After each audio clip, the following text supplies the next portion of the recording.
finissez, mais c'est pas encore le cas, je vais avoir du mal à faire la compétition. En tout cas, voilà. Hein?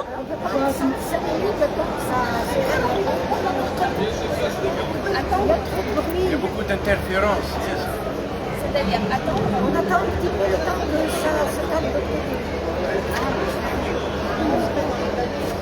Bon, apparemment, ça y est, c'est la fin.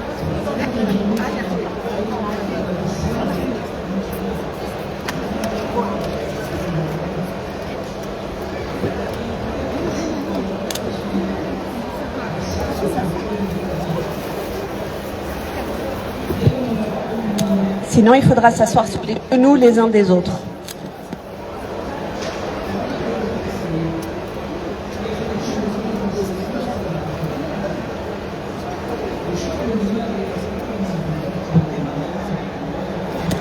Très bien, donc nous allons commencer. Je recommence par vous souhaiter la bienvenue à toutes et tous. Et puis je suis ravie d'être ici pour présenter cette...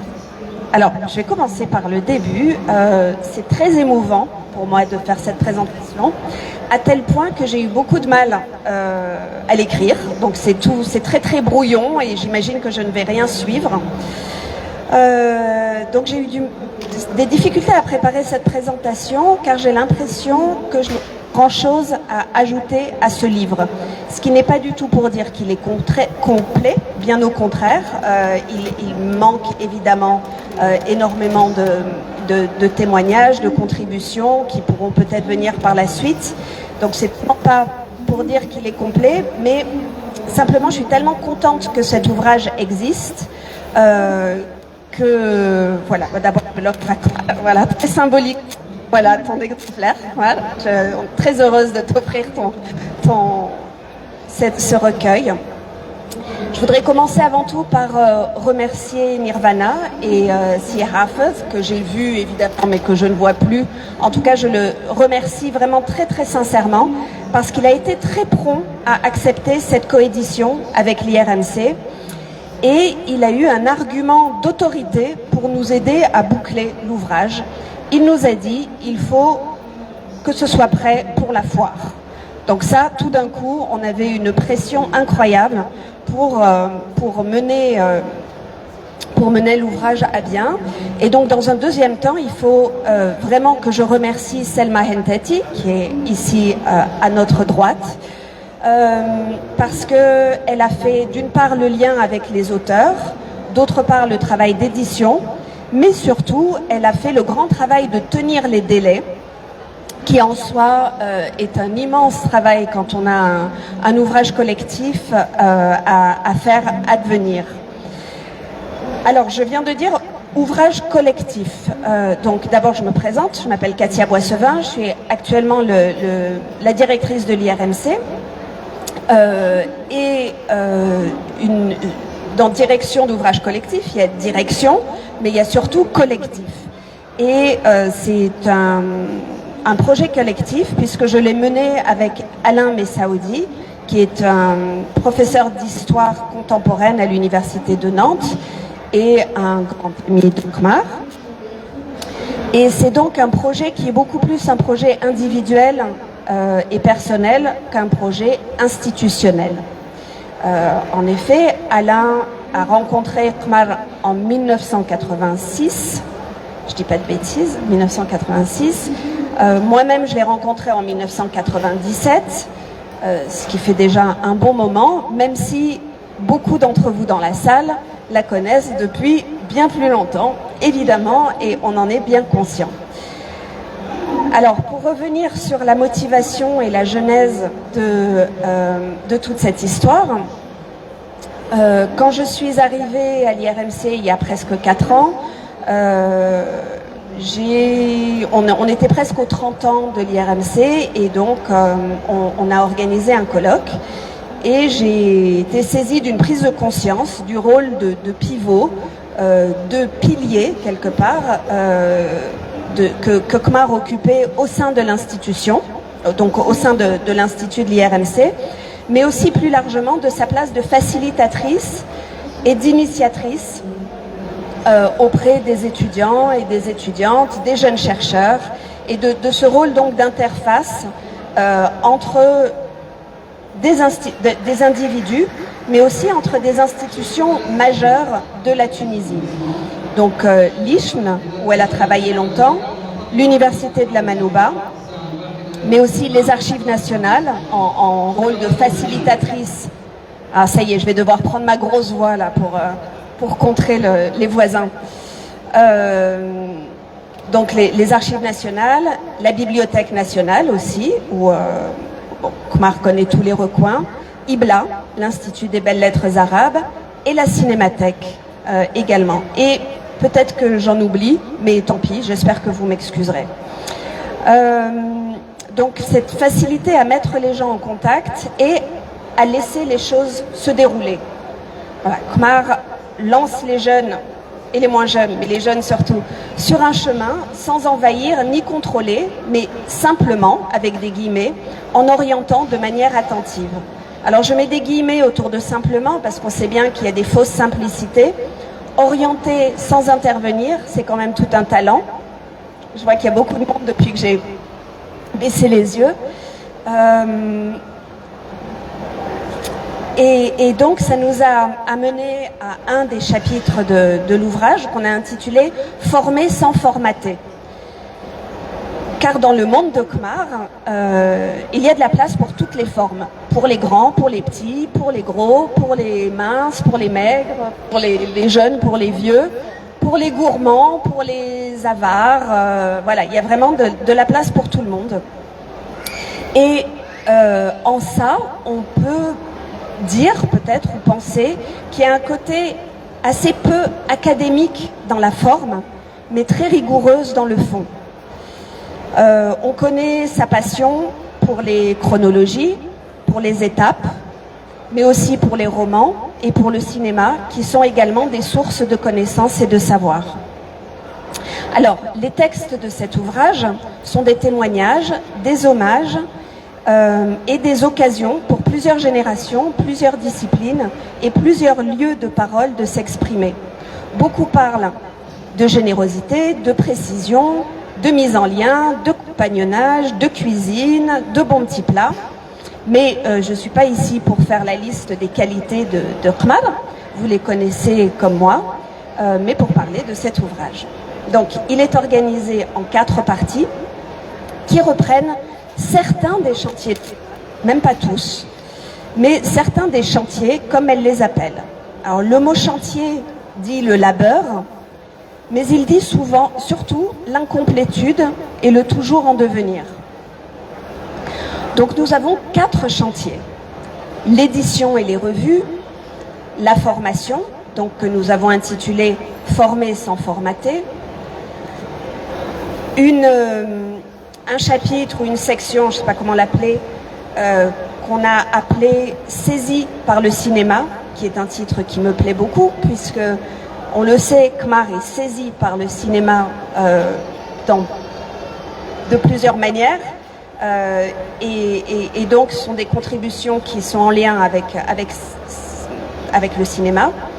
Et puis la dernière partie, travailler à de nouvelles historiographies, parce que comme je le disais, toutes les formes sont dignes, c'est pas le mot que je cherchais, mais toutes les formes ont leur place, sont bonnes à prendre, oui merci. Et donc c'est une partie qui s'ouvre sur des nouvelles manières de faire de l'histoire, ou en tout cas des nouveaux thèmes, des nouvelles thématiques plutôt. Avant peut-être de passer par le menu ces quatre parties, je souhaite évoquer l'introduction, ou plutôt les introductions, qui sont toutes très personnelles. On l'a intitulé « Devenir historienne », parce que les introductions remontent à loin. Et donc, pour ces introductions, on a eu des textes très personnels, très enlevés et très touchants, très drôles de Rabah Ben Achour, de Leila Lili, qui n'est pas là, et de Amar Mohand Amer, un collègue historien algérien, qui n'est pas là aujourd'hui non plus, mais qui apporte la touche algérienne de la personnalité et de la trajectoire de Qmar aussi. Donc voilà, merci beaucoup Rabat, tu es la seule des trois que je viens de citer à être ici, mais vraiment merci pour ton texte. Et qu'est-ce que je fais maintenant? Est-ce que je peux peut-être dire quelques... Voilà, je vous ai parlé des grandes parties, mais il y a un texte de Habib El Aïd sur une expérience, donc un moment de travail que vous avez eu autour de la revue Wathaiq, un texte d'Anne-Marie Planel, un texte de Jean-Philippe Bras également, et puis une partie écrite par Delphine Cavallo sur l'écriture numérique et sur le travail le travail que Qmar a fait pour par exemple Raqmiyet, pour diffuser un peu ces compétences d'écriture des sciences sociales par le numérique, et aussi la manière dont elle s'est saisie au détour de la Révolution par le biais de son blog et cette manière d'écrire un peu sur le vif et donc de tout ce que ça pouvait apporter comme manière de connaissance. Voilà, donc ça c'est un texte aussi donc, très personnel et professionnel de Delphine Cavallo. Et puis ensuite des textes qui sont plus en lien avec l'enseignement, avec la formation. J'y reviens avec Johaina Ghrib, donc ancienne présidente de l'Université de la Manouba, sur le forum Insaniet qui a eu lieu en 2022 et qui a réuni énormément de monde autour des sciences humaines et sociales. Un texte de Jean-Pierre Vitu sur justement qui s'intitule « Étudier sans maître ». Et j'avoue que ça nous a inspiré pour le former sans formater. Et puis un texte de Arwa Al-Abidi sur un texte très important sur l'enseignement de la langue arabe et de la langue française dans les manuels tunisiens depuis l'indépendance. Et je dis important parce qu'à l'heure actuelle, on voit bien les difficultés, les discussions, les tensions qu'il peut y avoir dans l'usage de ces deux langues et de la manière dont on les manie ensemble ou séparément, des différentes compétitions. Donc c'est vraiment très heureux que ce texte figure dans le texte. Bon, je vais peut-être pas tous vous les passer en revue parce qu'il faut que vous découvriez par vous-même. Mais voilà, il y a un autre outil dans cet ouvrage qui pourra être très utile, c'est la liste des publications de Qmar qui a été dressée par Salma avec Qmar, mais bon, beaucoup de votre travail aussi. Donc voilà, je pense que ce sera utile à tous. Et puis au-delà de l'utilité, parce que on n'est pas toujours obligé de faire des choses utiles, c'est vraiment une très grande joie d'offrir cet ouvrage. Voilà. Ben, on va laisser la parole à Qmar alors. Merci beaucoup Katia, merci à vous tous d'être là. Alors, j'ai dû dire ce mot parce que il faut pas dire n'importe quoi. Les amis, l'amitié, le bonheur de la vie et le travail. Et le travail aussi peut être un bonheur, je le dis pour tout le monde qui me dit pourquoi tu bosses, ou tu travailles trop, etc. Mais le travail peut être un bonheur s'il a un sens, si son exercice quotidien génère plus de satisfaction que de déception, quand il apporte le plaisir d'apprendre et vous enrichit de relations intellectuelles et humaines. Ça c'est ma réponse définitive à tout le monde, à ma famille, à mes amis, à tout le monde. J'ai eu la chance de connaître tout cela et j'ai le bonheur, un bonheur de plus, d'en apprécier les échos pendant que je suis encore en chair et en os et je crois encore en possession de mes moyens avant que je devienne gâteuse ou etc. Donc vraiment c'est extraordinaire. Et pour tout, voilà. Et pour tous ces bénéfices, je ne peux que dire merci. D'abord merci à Katia Boissevin et à Alain Masroudi d'avoir pris l'initiative de cette lourde entreprise menée au milieu d'emplois du temps très chargés. Je dis merci aussi à la fée, Salma Hanteti, qui a veillé aux détails de contenu et de forme du livre avec le sérieux et l'enthousiasme qui la distingue. Merci beaucoup Salma, vraiment tu as fait un travail formidable. À Sihafat Boujmil aussi, qui a fait un grand travail d'édition et qui continue à le faire pour les sciences humaines et sociales tunisiennes en particulier, et je me sens honorée d'être dans cette collection. Et puis à toutes les plumes qui ont écrit pour moi et sur moi de très belles choses que j'ai pour la plupart oubliées, mais qui me font sourire un peu sur quelques travers que j'ai ou quelques défauts, et ma foi aussi quelques qualités que je ne croyais pas si bien apprécier. Donc merci à vous tous et à vous toutes d'avoir écrit, et puis de lire, et puis d'être là. C'est pour moi un cadeau inestimable, et je dirais que je le vis comme une grâce. Merci beaucoup.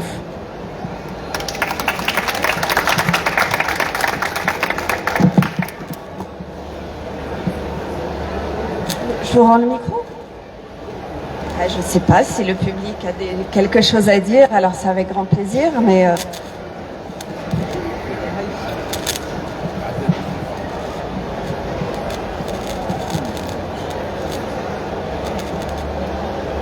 Quels sont? Si vous avez des questions sur le contenu, peut-être que j'étais un peu rapide, je ne sais pas. Lakmal, elle, je n'ai pas lu votre texte, enfin votre mélange. Il vient de sortir, donc j'ai toutes les excuses. Est-ce que vous l'avez lu? Ce matin. Bon, considérons que et tout ce qui s'ensuit. Hein.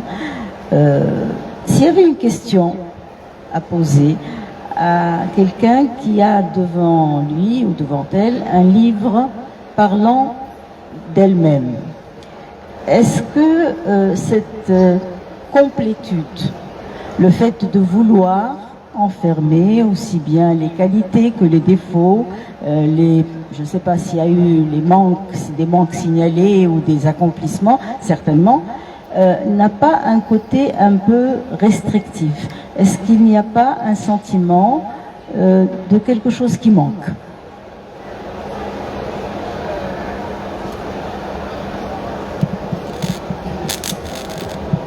Pour ce qui... Enfin, j'ai pas tout lu ce matin, mais j'ai pas mal lu. J'ai pas tout lu ce matin, et pour ce que j'ai pu en voir, j'avais un peu peur de l'encensement. Je n'aime pas ça parce que je n'aime pas ça. Parce qu'il y a une sorte de convention, voilà.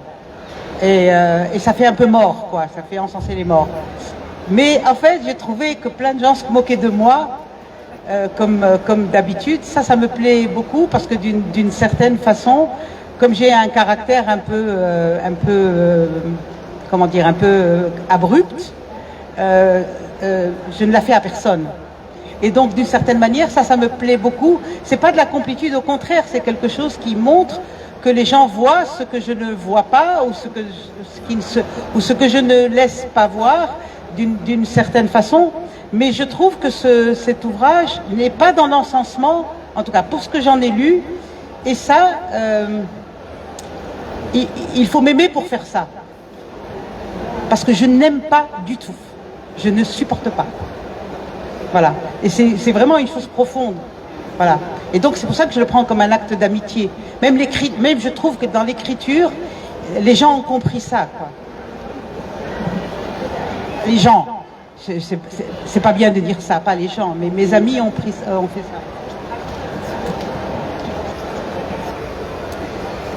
Merci beaucoup. Ça va, ça marche. Il ne faut pas trop tenir en haut, mais ça fonctionne quand même. C'était juste pour dire que l'ouvrage, j'espère que Kmar ne se sentira pas enfermé dans cet ouvrage, mais il y a beaucoup de manques. Donc je ne pense pas. Et d'ailleurs, une des raisons des manques, justement, c'est que, comme je l'ai expliqué au début, si Boujmil nous a demandé, voilà, il nous a donné une date couperée très très raide et très précise, et du coup, certains articles en cours n'ont pas trouvé leur place là-dedans. On espère on sait qu'il y a d'autres moyens de publier aujourd'hui. Il y a des choses en ligne qui peuvent être faites et tout ça. Ça ne veut pas dire qu'un jour ce sera complet, ce sera toujours incomplet. Et je pense qu'il y a aussi un manque, c'est on y parle peu d'Ibla. Alors qu'Ibla a beaucoup compté dans ton parcours et tu as compté pour Ibla aussi. Voilà, on l'évoque dans l'introduction surtout, mais on aurait dû, comme tu dis, dans des emplois du temps qui sont un petit peu dingues. Et malgré cette folie, on arrive à faire des choses. Donc déjà, on est assez content de nous et voilà. Si vous avez d'autres questions.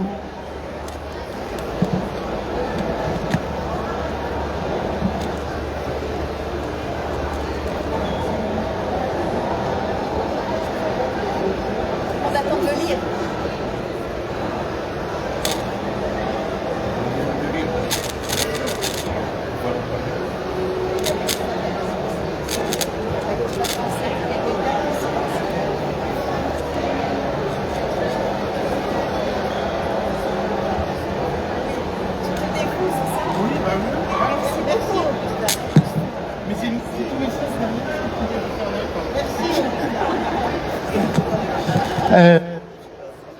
Ça va là? C'est très fort. Oui, bonsoir à toutes et à tous. Que dire? Oui, non. Si, c'était peut-être... bon, c'est dommage qu'Alain ne soit pas là. J'aurais bien aimé discuter aussi avec lui des choix, de la façon... Non, mais plutôt sur la dimension historiographique, sur la façon dont comment est-ce qu'on construit un livre de mélange, en fait. Oui, c'est ça. Mais du coup, comment est-ce que, à partir d'un foisonnement, d'un éclatement un peu surtout que Khmar parle à des gens extrêmement variés, des spécialités variées, t'es pas quelqu'un d'un sillon, en tout cas, de ce que j'en vois. Et du coup, comment est-ce qu'on construit, comment est-ce qu'on reconstruit derrière quelque chose de cohérent. Et je vais réfléchir, mais j'aurai sans doute d'autres idées. Merci Augustin pour la question, parce que c'est vrai que ça permet de reprendre ça, et peut-être que Salma pourra me corriger si je me trompe. Mais en fait, ça a été facile, parce que justement, Khmar, on va parler de quoi? De ça et ça.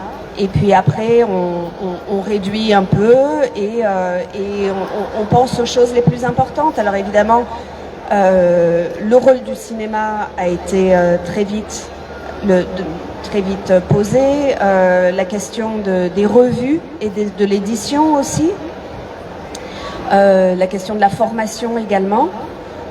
Après les nouvelles historiographies, j'avoue que c'est un petit peu plus alors ça on va le mettre où? On le met là. Bon, voilà, il y a des trucs comme ça. Mais Dans les contributions à venir, c'est Selma m'a expliqué qu'elle pose oui. Est-ce que c'est les mêmes Je ne sais pas. Je ne sais pas si ça rentrera dans la trame générale, mais j'imagine que oui. J'imagine que ça trouvera sa place assez facilement. Évidemment, certaines contributions auraient pu être soit dans l'un, soit dans l'autre, parce que quand on parle de l'édition, par exemple, parfois il s'agit aussi de formation, donc de revues de formation. Mais voilà, donc ces 4 grandes parties se sont détachées assez rapidement, et puis ensuite on a sollicité des proches, des amis. Comme je disais, il y a des gens qui n'ont pas eu le temps. Mais qui se joindront à l'expérience un peu plus tard. Voilà, j'essaye d'imaginer ce que Alain aurait pu te répondre, mais je ne sais pas. Voilà, je suis désolée.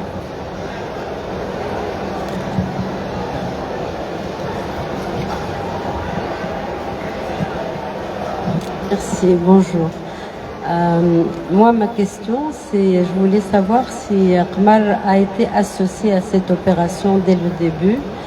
Et puisque vous avez dit que elle encadre sans être vraiment dirigiste, est-ce que vous avez senti qu'elle vous avait encadré sur cette opération-là ou pas?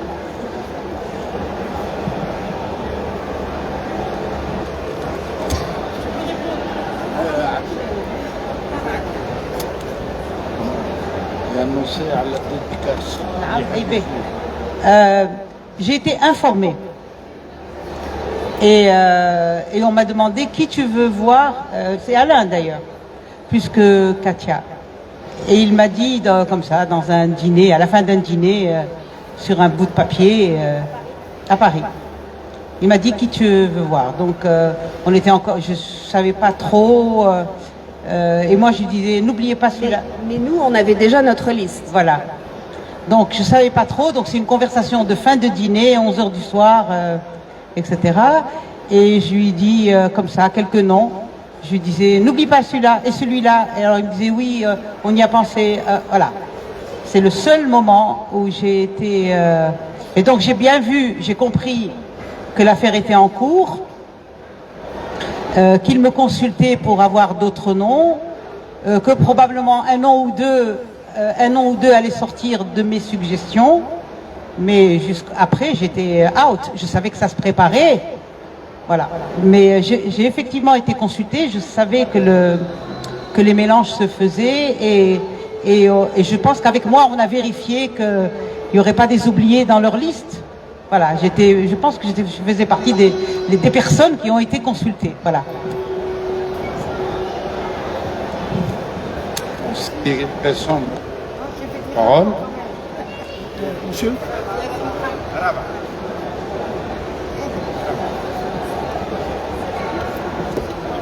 Merci. Voilà, je voudrais dire un mot. Lorsque Alain m'a demandé de faire un texte sur Khmar, ma première réponse, c'est de lui dire c'est impossible. Je ne peux absolument rien dire de Khmar parce que c'est Khmar et parce que, comme le disait elle-même tout à l'heure, c'est extrêmement difficile de parler d'elle tout en manifestant son amitié, mais tout en gardant une énorme pudeur qui n'est pas nécessairement de mon tempérament à moi. Donc il fallait adapter cette écriture à la personne qui est Khmar et qui refuse qu'on l'encense, exactement c'est le mot qu'elle dit. Dans une amitié qui dure aussi longtemps, on a peut-être tendance à vouloir magnifier les choses.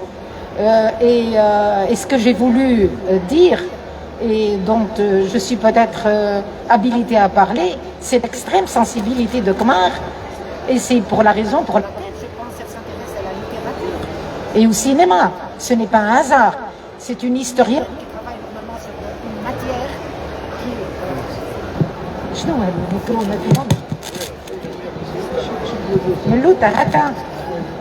Voilà, donc je voulais dire que je voulais mettre l'accent là-dessus parce que son intérêt pour la littérature, son intérêt pour le cinéma, pour l'art, pour tout ce qui l'entoure, relève aussi de sa sensibilité et de sa manière extrêmement fine de percevoir le monde extérieur tout en s'en cachant. Et d'où la difficulté d'écrire sur quelqu'un d'aussi complexe et d'aussi réfractaire à ce qu'on parle d'elle, ou aussi elle parle d'elle-même aussi. Voilà, c'était une précision que je voulais apporter.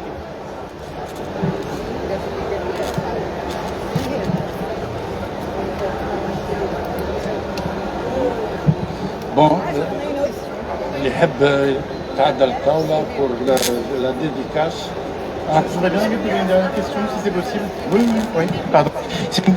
C'est une question pour Khmar. Khmar, donc le livre est publié aux éditions Nirvana, et en même temps il reflète ta centralité à l'IRMC, et aussi je crois le rôle que l'IRMC a joué dans ta trajectoire. Est-ce que tu pourrais nous dire deux mots un peu de ce que UNUMIFRE, un centre de recherche français comme l'IRMC, alors pas pour dire ce que ça, pas pour faire du bendir, hein, mais plutôt à quoi ça sert dans la carrière d'une chercheuse tunisienne, peut-être un peu critique. Merci. Voilà, quand on est universitaire en Tunisie, moi je suis rentrée à l'université en 1982 à la fin du règne de Bourguiba dans un projet universitaire bourguibien. Tout ce que je te dis là c'est post, c'est-à-dire je n'ai rien compris pendant que je le vivais, mais j'ai vécu ce travail universitaire comme une, comment dire, comme une incursion dans les archives et dans l'histoire d'un personnage que je connaissais pas, Bourguiba, dont je me prétends être la fille, comme toutes les filles de ma génération. Mais j'ai compris petit à petit qu'en faisant ce travail qu'on me confiait, et dont aucun universitaire ne voulait, je peux le dire maintenant, parce qu'il était ardu, et parce qu'il était...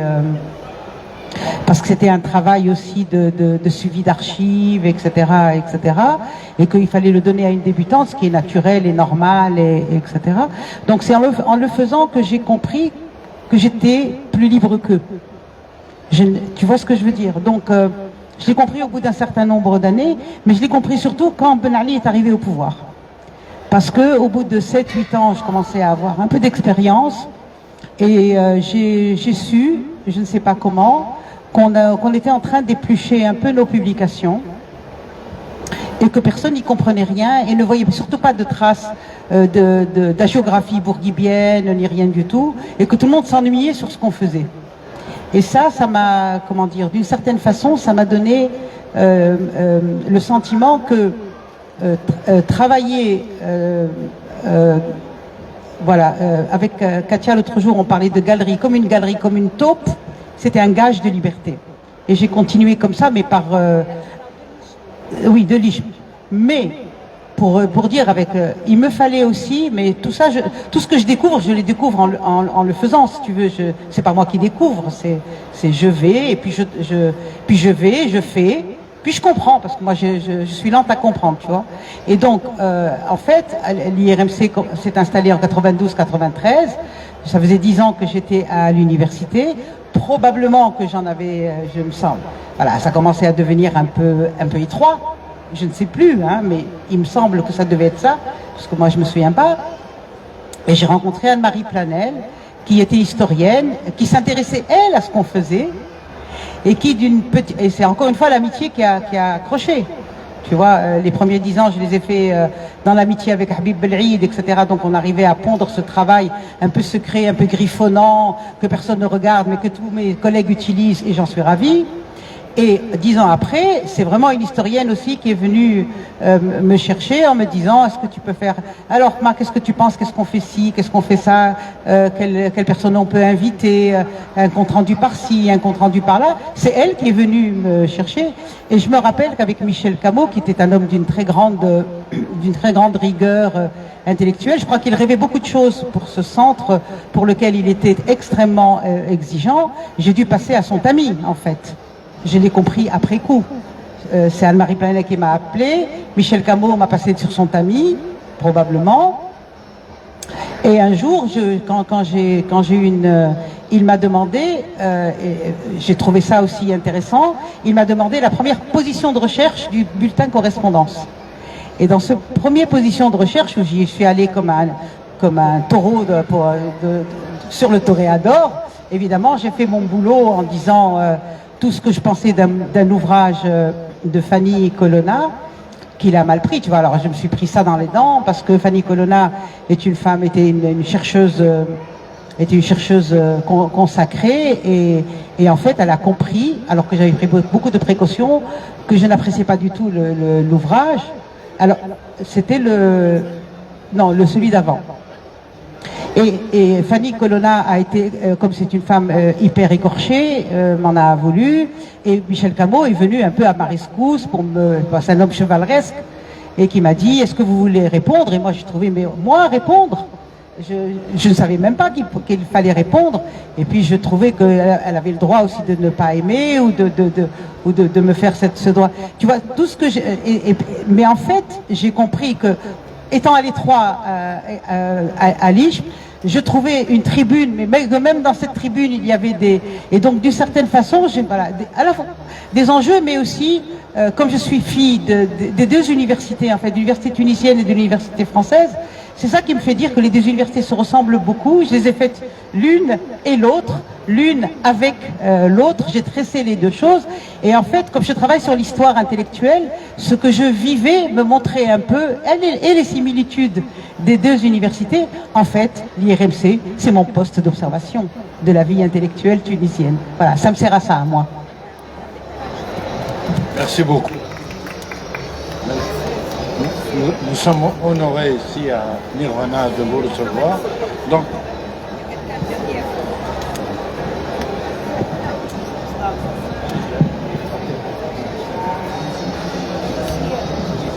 bonjour.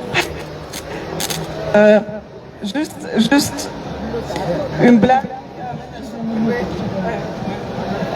Alors juste une blague qui n'en est peut-être pas une. Quand Katia m'a sollicité justement, je lui ai dit on est dans l'expérience sur le terrain, elle me fait trop travailler pour pouvoir écrire et que ça se fera mais plus tard. C'est juste aussi pour dire que Qmar, ce qu'elle peut apporter à une institution, c'est la respiration. Elle rend l'université plus viable. Je l'ai vécu comme ça au début quand j'ai commencé à travailler. L'université me paraissait très violente. Et c'est vraiment par hasard, en rencontrant Qmar, que j'ai réussi à garder mon poste et pas à aller par exemple vers la société civile où je voulais vraiment partir. Parce que les disciplines se rencontrent, parce que tout en étant dans la rigueur, on est dans l'humain. On est vraiment dans la pensée organique. Voilà. Et pour moi, ceci est inestimable. Et j'essaie de reconduire cela avec mes étudiants parce que là aussi, il y a beaucoup de violence à l'université tunisienne. Et c'est rare de le sentir et d'arriver à le dépasser. Et Qmar m'a aidé à faire ça. Voilà, je tenais à le dire.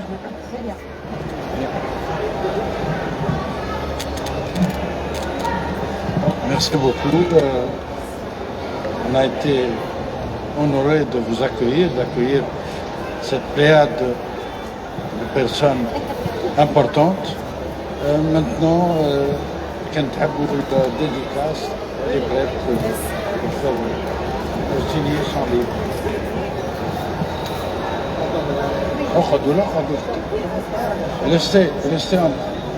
Laissez à côté d'elle, elle va signer. Je vais